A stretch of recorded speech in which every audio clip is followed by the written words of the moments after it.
ورحمۃ اللہ۔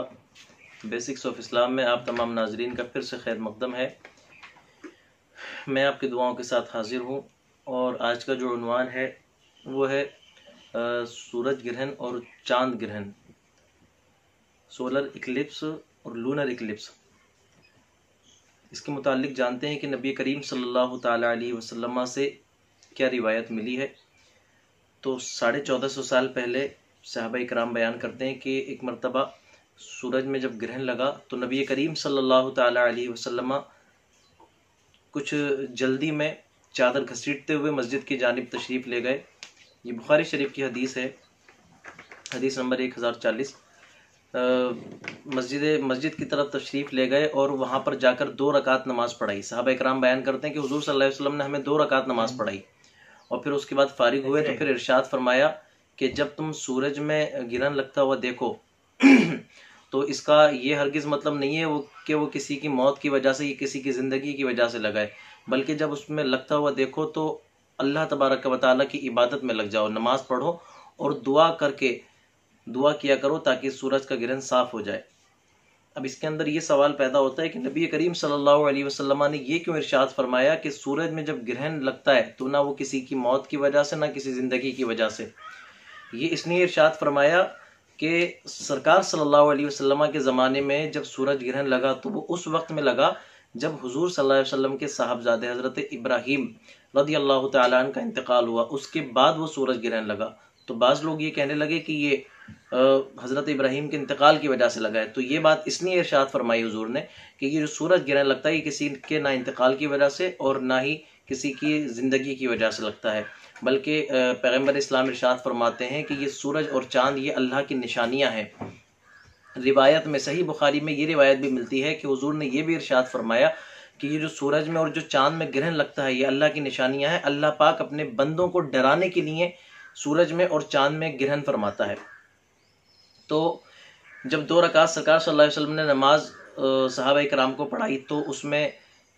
روایت یہ ملتی ہے کہ حضور صلی اللہ علیہ وسلم جب پہلی رکعت کے لیے کھڑے ہوئے تو آپ نے اتنا لمبا قیام کیا کہ جتنی دیر میں سورہ بقرہ پڑھی جا سکتی ہے۔ ناظرین، سورہ بقرہ تقریباً آلموسٹ 2.5 پارے میں ہے،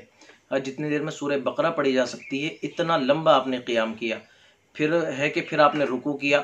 رکوع کرنے کے بعد رکوع بھی بہت لمبا کیا لیکن وہ قیام سے تھوڑا مختصر تھا۔